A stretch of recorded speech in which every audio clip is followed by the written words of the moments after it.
Subhanallah walhamdulillah wala ilaha illallah wallahu akbar wala haula wala quwata illa billahil aliyyil azim amma ba'du. Anakku sing ayu dhewe limbuk ana dawuhmu apa mak timbali karo anakmu aku leren sawetara ya nok mangkono kinarya ngendoni swasana mangkono ingkang sepisan ayo bareng-bareng anakku limbuk tak gandeng tanganmu sing tengen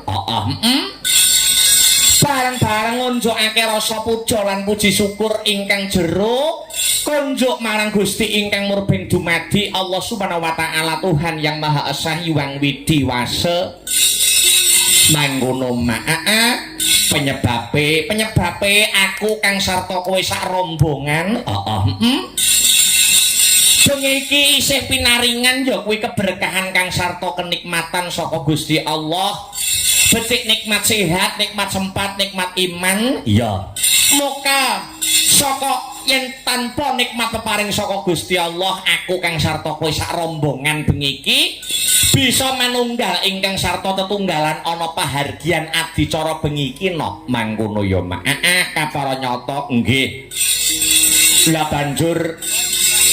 banjur bengi iki mengeti adicara apa mak piye bengi iki mengeti adicara apa adicara bengi iki tidak lain dan tidak bukan ya kuwi sedekah bumi sedekah bumi utawa adicara bersih dusun ya wujud syukure para warga masyarakat, para sedulur-sedulur, para pepundhenku kabeh. Iya, ingkang lenggah mapan ana ing dusun Gemenggeng, desa Gemenggeng, kecamatane Pace, kadipatene Nganjuk.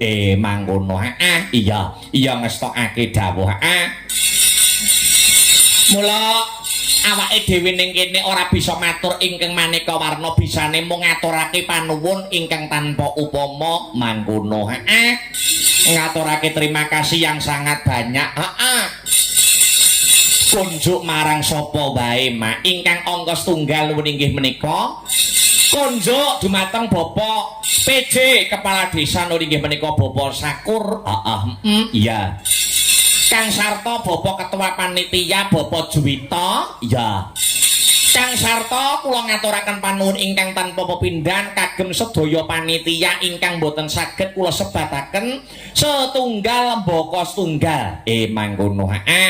Ora lali uga ngaturake panuwun ingkang tanpa pepindhan untuk seluruh para warga masyarakat ana ing dusun Gemenggeng.